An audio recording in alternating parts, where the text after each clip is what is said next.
you mentioned which teams can poke at Cleveland in the postseason. So far in the regular season, it has not been the Bucks. They are now 0-4 against the Cavaliers during the regular season. They're also 0-3 against the Celtics, and they're 0-2 against the Knicks. Those are the three teams ahead of them in the standings right now. That's not a good sign for Milwaukee. It's not a good sign that you are 0-2 versus the Knicks, 0-3 versus Celtics, 0-4 versus the Cavaliers. Why are the Bucks not on the same level as those teams, Steve? Consistency defensively, I think for me, is probably the number one thing. I think Giannis has had an incredible season, but defensively, can they find that consistency on that end of the floor where we feel good about our rotations? Brooks in a drop, we don't have the same screen navigators. We don't have the same size. We're struggling with certain matchups. We're struggling with closeouts. Like, they just have a rotating series of issues defensively to me sometimes. I think that's one of the worst places you can live in, especially against these specific matchups. Because, okay, do you want to switch Brook? They'll switch Brook a little bit more. That's fine. You want Brook in a drop? Is he recovering?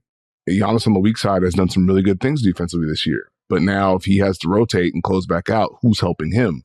Like, I think it's those kind of just minor defensive issues against these specific teams, especially the Cavs and the Celtics. You have to be lights out defensively against these teams. And so they've got to hit that high level. Maybe they'll achieve it in the playoffs. Who knows? But, and then offensively, I just think it's their pace slows against these type of teams. They're in the half court. It's a little slower than they want to be. When they have pace and tempo, when they're moving the ball side to side, they're pretty good.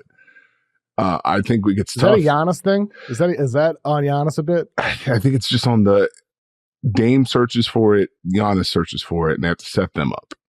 So, and I think it's just a half court thing for them, because that's why they have to get stops to be able to kind of do some of the more run things, right? But if they're constantly kicking the ball at the net, okay, now we have to set this up. Mr. Run and Jump? Yeah. Oh, no. Now, check the mid-range stats. Don't you dare. I'm kidding. I'm kidding. Thank you. I had Drew Hanlon on my pod a few weeks ago. We talked all about the mid-range stuff and how Giannis has improved there. Giannis has been awesome for mid-range. I just kid. No, I know. The Run and Jump thing.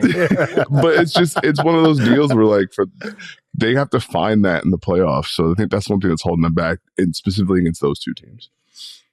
Yeah, exactly. The Knicks, I mean, we'll see. I think the Bucks could beat the Knicks in a playoff series if the seeding somehow worked out that way. But Celtics, Cavs, I would not take them over either of those teams. I mean, the Kuzma addition, we talk about defense. He has flipped the switch from what, Wizards, I mean, one of the worst seasons of his entire career for the worst team he's played on his entire career. But he's been way better defensively with the Bucks since he got there. So if you're looking for reasons for optimism for the Bucks to collectively flip that switch, I think the ability to have lineup versatility with Kuzma, you could play with Giannis at the 5 if necessary in certain spurts. It's the Kuzma addition with how he changes the complexion of that team, but I still have those same concerns, Steve. Like defensive consistency and then offense, they just get stuck in the mud far too often. But the Kuzma addition at least changes the options Doc Rivers will have lineup-wise with flexibility that he'll have come postseason. I will say the Dame Giannis chemistry has been better. So I will say that to the people. The Dame knows when to get that ball to him. Giannis knows how to roll. They have really punished teams, and we've seen high pick and roll where, we actually have to make a decision. And that's positive. So, I mean, a lot of their run is going to be those two being absolute demons, if we're being honest. For sure. And ultimately, postseason is different.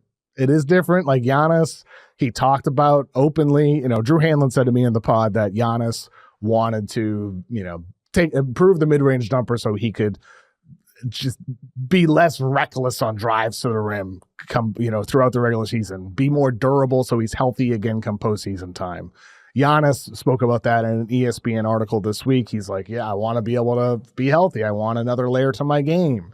And I want to be able to have that weapon. I know as I age, I might have only 5 more years of playing at my peak. And I need to sustain success.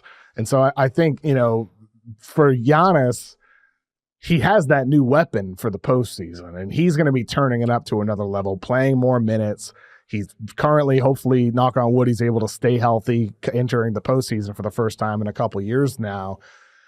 He's still one of the best players in the world. He could be the best player on any night at all. And Damian Lillard, we know what he can do on the biggest stage. And so maybe the Bucks are one of those teams that can flip a switch. I wouldn't rule them out as a team that maybe could upset their way to the finals, but I wouldn't take them in a series over Cleveland or Boston. I don't love their odds. I think this team has too many flaws.